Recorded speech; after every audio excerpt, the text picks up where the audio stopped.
हर हिंदू को यह जानना जरूरी है, महाशिवरात्रि का व्रत क्यों करना चाहिए। भगवान शिव को हिंदू धर्म में बहुत महत्वपूर्ण माना जाता है। हिंदू वैदिक पंचांग के अनुसार फाल्गुन माह के कृष्ण पक्ष की चतुर्दशी तिथि को महाशिवरात्रि का पर्व मनाया जाता है। ऐसा कहा जाता है कि महाशिवरात्रि के ही दिन शिवजी और माता पार्वती जी का विवाह हुआ था। एक अन्य मत के अनुसार महाशिवरात्रि के ही दिन शिवजी ने कालकूट नाम का विष पिया था, जो सागर मंथन के समय समुद्र से निकला था। यह समुद्र मंथन देवताओं और असुरों ने अमृत प्राप्ति के लिए किया था। जो भक्तगण भोलेनाथ की विधि विधान से पूजा और व्रत करते हैं, उन्हें कभी भी अकाल मृत्यु का भय नहीं रहता है। प्राचीन काल में किसी जंगल में एक गुरुद्रोह नाम का एक शिकारी रहता था, जो जंगली जानवरों का शिकार करता तथा अपने परिवार का भरण पोषण किया करता था। एक बार शिवरात्रि के दिन जब वह शिकार के लिए निकला, पर संयोगवश पूरे दिन खोजने के बाद भी उसे कोई शिकार न मिला।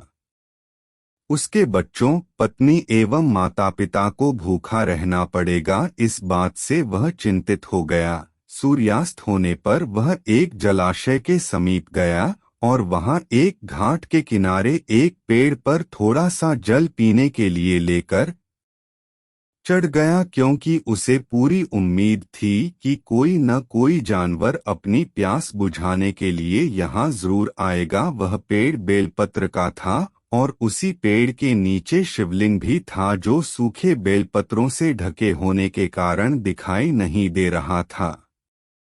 रात का पहला प्रहर बीतने से पहले एक हिरनी वहां पर पानी पीने के लिए आई। उसे देखते ही शिकारी ने अपने धनुष पर बाण साधा। ऐसा करने में उसके हाथ के धक्के से कुछ पत्ते एवं जल की कुछ बूंदें नीचे बने शिवलिंग पर गिरी और अनजाने में ही शिकारी की पहले प्रहर की पूजा हो गई। हिरनी ने जब पत्तों की खड़खड़ाहट सुनी तो घबराकर ऊपर की ओर देखा और भयभीत होकर शिकारी से कांपते हुए स्वर में बोली, मुझे मत मारो। शिकारी ने कहा कि वह और उसका परिवार भूखा है, इसलिए वह उसे नहीं छोड़ सकता। हिरनी ने वादा किया कि वह अपने बच्चों को अपने स्वामी को सौंपकर लौट आएगी, तब वह उसका शिकार कर ले। शिकारी को उसकी बात का विश्वास नहीं हो रहा था। उसने फिर से शिकारी को यह कहते हुए अपनी बात का भरोसा करवाया कि जैसे सत्य पर ही धरती टिकी है, समुद्र मर्यादा में रहता है और झरनों से जलधाराएं गिरा करती हैं, वैसे ही वह भी सत्य बोल रही है। क्रूर होने के बावजूद भी शिकारी को उस पर दया आ गई और उसने जल्दी लौटना कहकर उस हिरनी को जाने दिया। थोड़ी ही देर बाद एक और हिरनी वहां पानी पीने आई। शिकारी सावधान हो गया, तीर सांधने लगा और ऐसा करते हुए उसके हाथ के धक्के से फिर पहले की ही तरह थोड़ा जल और कुछ बेलपत्र नीचे शिवलिंग पर जा गिरे और अनायास ही शिकारी की दूसरे प्रहर की पूजा भी हो गई। इस हिरनी ने भी भयभीत होकर शिकारी से जीवनदान की याचना की, लेकिन उसके अस्वीकार कर देने पर हिरनी ने उसे लौट आने का वचन यह कहते हुए दिया कि उसे ज्ञात है कि जो वचन देकर पलट जाता है, उसका अपने जीवन में संचित पुण्य नष्ट हो जाया करता है। उस शिकारी ने पहले की तरह इस हिरनी के वचन का भी भरोसा कर उसे जाने दिया। अब तो वह इसी चिंता से व्याकुल हो रहा था कि उनमें से शायद ही कोई हिरनी लौट के आए और अब उसके परिवार का क्या होगा। इतने में ही उसने जल की ओर आते हुए एक हिरण को देखा। उसे देखकर शिकारी बड़ा प्रसन्न हुआ। अब फिर धनुष पर बाण चढ़ाने से उसकी तीसरे प्रहर की पूजा भी स्वतः ही संपन्न हो गई, लेकिन पत्तों के गिरने की आवाज से वह हिरन सावधान हो गया। उसने शिकारी को देखा और पूछा, तुम क्या करना चाहते हो?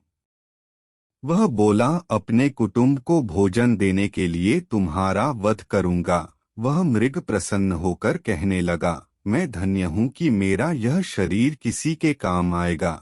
परोपकार से मेरा जीवन सफल हो जाएगा, पर कृपया कर अभी मुझे जाने दो ताकि मैं अपने बच्चों को उनकी माता के हाथ में सौंप कर और उन सबको धीरज बंधाकर यहाँ लौट आऊं। शिकारी का हृदय उसके पापपुंज नष्ट हो जाने से अब तक शुद्ध हो गया था, इसलिए वह विनयपूर्वक बोला, जो यहाँ आए सभी बातें बनाकर चले गए और अभी तक नहीं लौटे। यदि तुम भी झूठ बोलकर चले जाओगे तो मेरे परिजनों का क्या होगा।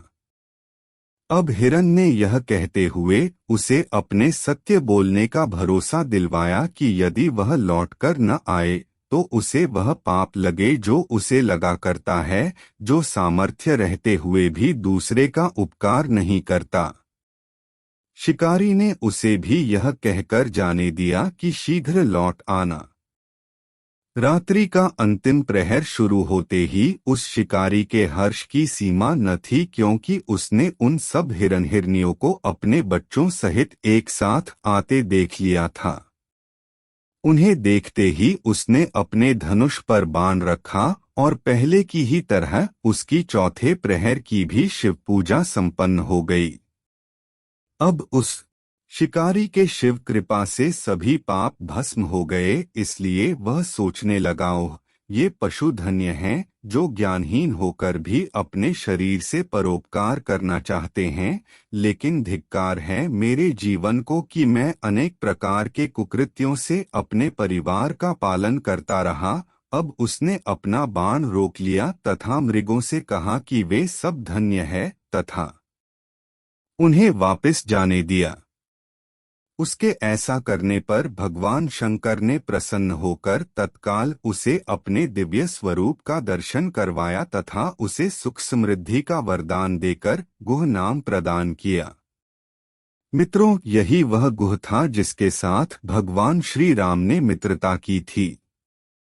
शिव जी जटाओं में गंगा जी को धारण करने वाले, सिर पर चंद्रमा को सजाने वाले, मस्तक पर त्रिपुंड तथा तीसरे नेत्र वाले, कंठ में कालपाश नागराज तथा रुद्रा शमाला से सुशोभित, हाथ में डमरू और त्रिशूल है, जिनके और भक्तगण बड़ी श्रद्धा से जिन्हें शिवशंकर, शंकर, भोलेनाथ, महादेव, भगवान आशुतोष, उमापति, गौरीशंकर, सोमेश्वर, महाकाल, ओंकारेश्वर, वैद्यनाथ, नीलकंठ, त्रिपुरारी, सदाशिव तथा अन्य सहस्त्रों नामों से संबोधित कर उनकी पूजा अर्चना किया करते हैं। ऐसे भगवान शिव एवं शिवा हम सबके चिंतन को सदासदैव सकारात्मक बनाएं एवं सबकी मनोकामनाएं पूरी करें।